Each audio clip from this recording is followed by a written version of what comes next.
जया सुबह सुबह ससुर रामचरण जी को किचन में देखकर बोली, बाबूजी मुझे अभी टिफिन बनाना है, आप बाद में गर्म पानी कर लेना। वो बोले, अच्छा बेटा, तू अपने बाथरूम से ही गर्म पानी लाकर दे दो।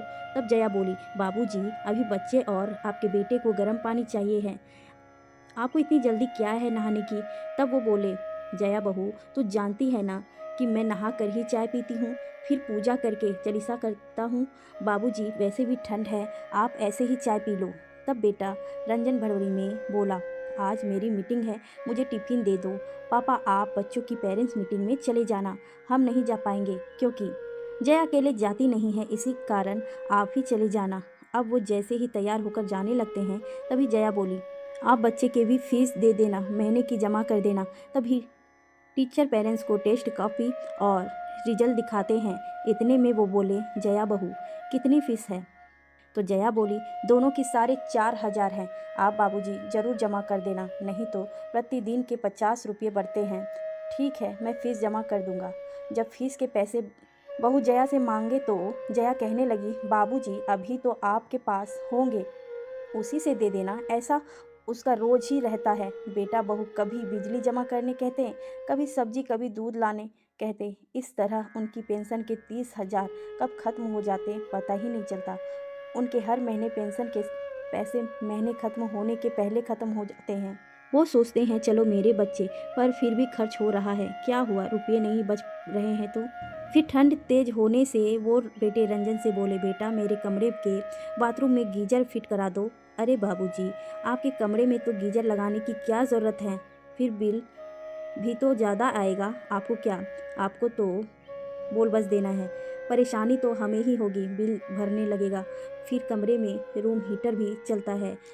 तब वो बोले, बेटा पिछले साल पता है कि सर्दी की वजह से मुझे निमोनिया हो गया था, तुम लोग का क्या है, तुम लोग अपना देखते हो। तब वो बोल पड़ा, बाबूजी आप हमारे बाथरूम से नहाया करो, किसने मना किया है। तब वो बोले, सबकी अपनी अपनी प्राइवेसी होती है, मुझे सही नहीं लगता है कि तुम्हारे कमरे के बाथरूम में नहाऊं, ना ही बहू मेरे लिए बाल्टी गर्म पानी की रोज़ मेरे बाथरूम में रखेगी, इसीलिए मैं परेशान करना नहीं चाहता हूँ। इतना सुनकर बेटा बोला, देखता हूँ बाबूजी क्या कर सकता हूँ। फिर अगले संडे आया तो पिकनिक का प्लान बन गया। पति पत्नी दोस्तों की फैमिली के साथ पिकनिक घूम आए और गीजर के लिए कहते कहते ऐसे 10 दिन हो गए। अब बिजली का बिल जमा करना था तो फिर बाबूजी को फिर बिजली का बिल थमा दिया गया। इस पर वो कुछ न बोले। अगले दिन अपने कमरे के बाथरूम में गीजर उन्होंने स्वयं से लगवाया। वही जया बहू कुछ नहीं बोल पाए। अगले दिन जब बिजली का बिल ना जमा करने पर रंजन के मोबाइल पर मैसेज देखकर उसे पता चला कि बिजली का बिल जमा नहीं हुआ, तो उसने सोचा घर जाकर बाबूजी से पूछूंगा।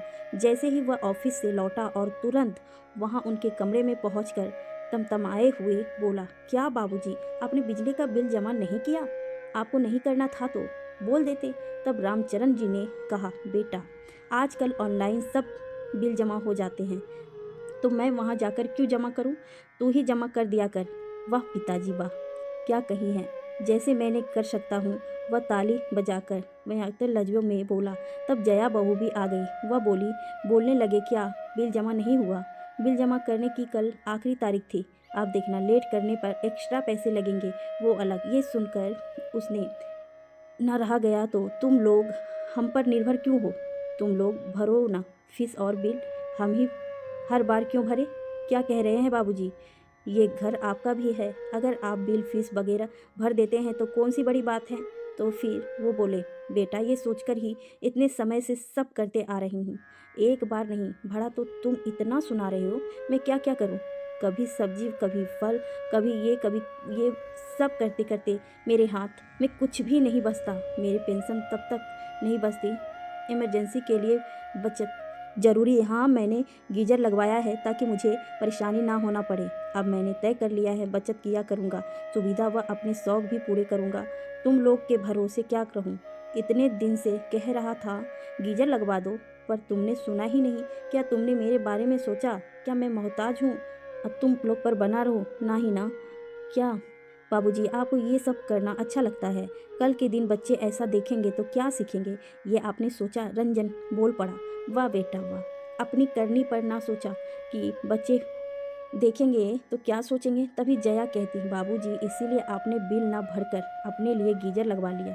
तब वो बोले, हाँ जया बहू, जो किया अपने लिए किया। तुम लोग स्वार्थी हो सकते हो तो मैं क्या नहीं कह। तुम लोग को पिता का बुढ़ापा दिखाई नहीं देता तो क्या करे। तुम्हारे पिता तुम्हारे आगे मोहताज बने रहे, बस, अब और नहीं। तो सवाल करते हुए रंजन बोला, बाबूजी क्या आप अपनी पेंशन के पैसे को खर्च नहीं करेंगे।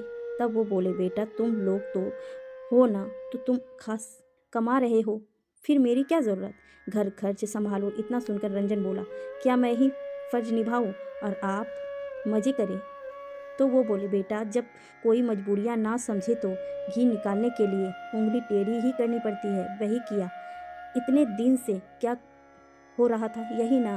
अब करो बिजली का बिल जमा, अगर जमा नहीं किया तो तुम्हें भी गर्म पानी गीजर का ना मिलेगा। इतना सुनते ही रंजन ने बिना देर किए ही ऑनलाइन ही बिजली का बिल भरा। उसे भी एहसास हुआ कि वो कहीं ना कहीं वह गलत ही था। अब उसने हिसाब लगाया तो समझ में आया, ये घर तो बाबूजी के ही पैसे से चल रहा है। बाबूजी तो कितना कुछ खर्च करते आए हैं। इधर 2-3 दिन सब्जी दूध फल वगैरह रामचरण जी नहीं लाए तो जया को एहसास हुआ कि 2 दिन में ही 1000 रुपये कैसे खत्म हो गए पता ही नहीं चला। अब जया और रंजन को समझ आ गया था कि बाबूजी अपनी जगह ठीक है। वो अपने पैसे बचाएंगे तो इन मौके पर काम ही आएंगे। इस तरह रंजन ने पिता को मजबूर नहीं किया कि वो घर खर्च में अपनी पेंशन खत्म करे। अब रंजन ऑनलाइन की ही फीस जमा करता। जब भी बाबूजी को लाने की कुछ कहता तो जया से कहता, बाबूजी को पैसे दे दिया करना, हमें उनकी पेंशन से क्या लेना देना, जितना देना होगा वो स्वयं देंगे। जब भी खास मौका होता है तो स्वयं देते, पिता का फर्ज पूरा करते। पिता का अपना रुतबा होता है, ये उन्होंने दिखा दिया।